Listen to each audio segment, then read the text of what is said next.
ইয়াবা ঠিয়াবা কিন্তু ধরা পড়তেছে অনেক বেশি, বাট এগুলি ধরা পড়লো ওই রুই কাতলাগুলি ধরা পড়তেছে না, ওই পুঁটি আর ট্যাংরা এইগুলি ধরা পড়তেছে।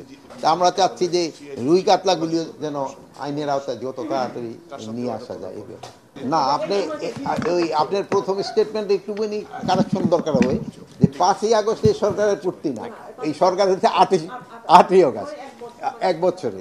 তা তা আপনার আমি বললাম যে ওই 5ই আগস্টে আওয়ামী লীগ সরকার চলে যাওয়ার পরে মানে আইন শৃঙ্খলা পরিস্থিতি ওই সময় যেরকম ছিল, এই আজকে 4ই আগস্টে এটা কি উন্নতি হয়েছে কি হয় না, এটা আপনারা আমাদের থেকে আরো ভালো বলতে পারবেন।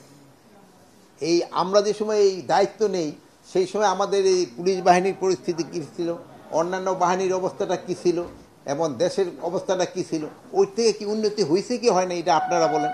আপনারা আগে বলেন, এই প্রশ্নের উত্তরটা দেন। হ্যাঁ, এই যে আপনারা তখন চুপচাপ, ওই উন্নতি হয়েছে কি হয় না এখন। হ্যাঁ, আপনারা ওখানে বলতেছে যে কাঙ্ক্ষিত উন্নতি হয়েছে কি হয় না, এই হলো কথা। শোনা, ওই এলাকা আমি কথা শেষ করি। বাট আমাদের একটা কাঙ্ক্ষিত যেরকম একটা উন্নতি হওয়ার হয়তো আমরা অতটুকু উন্নতি করতে পারিনি।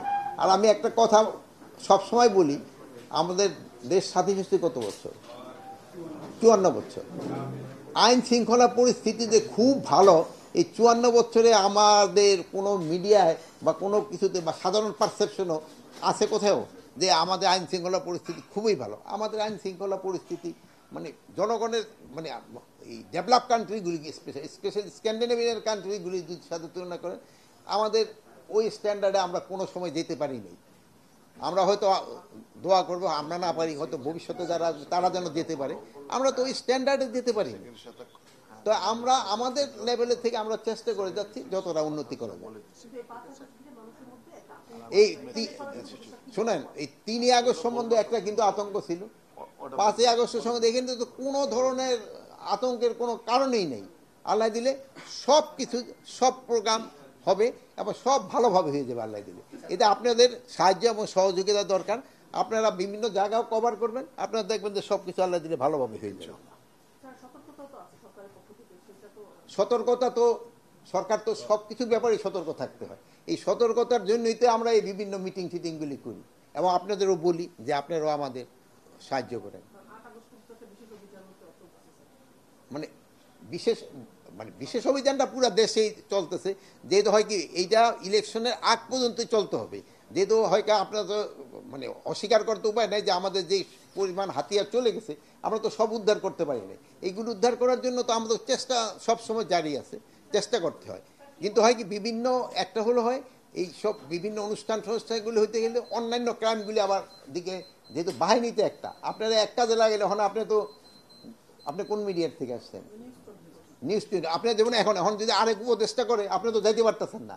তো মানে অন্যান্য এইগুলি যেসব হয় সেসব বাহিনীগুলি একদিকে হয়ে কনসেন্ট্রেট করলে আরেক দিক দিয়ে আবার ইটা বেড়ে যায়। আরেকটা জিনিস হচ্ছে যে আপনি দেখছেন যে আমি গত শনিবার ওই মোহাম্মদ অনেক ছোট ছোট বাচ্চারা 4টা ধরা মানে জায়গা ইসে দেওয়া হবে, তারা আসছে কিসে, আমি বললাম তুমি কেন চাপাতি নিয়ে মারতে গেলা? বল স্যার ওই আমার যাওয়ার সময় পায়ে দেওয়ার ন্যাং মারছিল। মানে এখন এই যে এইগুলি মানে আগে কিন্তু এরকম ছিল না, যে মানে একটু ন্যাং মারছে দেখাই 4 জন এসে যাইতেছে তারা চাপাতে দিয়ে মারার জন্য, হয়তো সামনাসামনি পাইলে হয়তো কবই দিয়ে দিত। মানে এইগুলির ক্ষেত্রে আমাদের জনগণেরও সচেতনতা বাড়াইতে হবে, আর মা বাবা আত্মীয় স্বজনও তাদের বুঝাতে হবে এইগুলি যেন না হয়। মব ভায়োলেন্স আপনার কাছে একটু জিজ্ঞেস করি, আগের থেকে কমছে কি কমে নেই? মব ভায়োলেন্স তো কমছে, এটা আস্তে আস্তে একেবারে এলিমিনেট হয়েছে। আমরা এই মবের ক্ষেত্রে কোনো ধরনের ছাড় আমরা দিব না। কে অংশ নিবে কে অংশ নিবে না এটা আমার স্বরাষ্ট্র মন্ত্রণালয়ের প্রশ্ন না। আমার হলো নির্বাচন যেসব হবে, যেসব আইন শৃঙ্খলা পরিস্থিতি যেন ভালো থাকে, এই জন্য আমরা সব ধরনের প্রস্তুতি নিচ্ছি। এর আগে আমরা বলছি যে আমরা কিন্তু ট্রেনিংও করাচ্ছি এবং সরকারের একটাই হলো যে তারাও কিন্তু একটু ওই ফোর্সের সংখ্যা বাড়ানোর জন্য কিন্তু একটা দিয়ে দিচ্ছে, স্যাংশন দিয়ে দিচ্ছে। আমরা সবাইরই সমান এই প্রোটেকশন দিচ্ছি। এই জন্য যে বেশি ভালনারেবল তারা একটু বেশি প্রোটেকশন দেওয়া হয়, যে একটু কম ভালনারেবল তারা একটু কম প্রোটেকশন দেওয়া হয়। যেমন আপনার আল্লাহ দিলে কেউ ভালনারেবল না, আপনার কোনো প্রোটেকশনই দরকার হয় না। এটা তো বিভিন্ন এজেন্সি আছে, প্লাস আপনারও কন যে এই এলাকাটা ভালনারেবল, আপনাকে থেকে এই ইনফরমেশন পাওয়া যায়। ভালো থাকেন, দোয়া করি, আল্লাহ হাফেজ।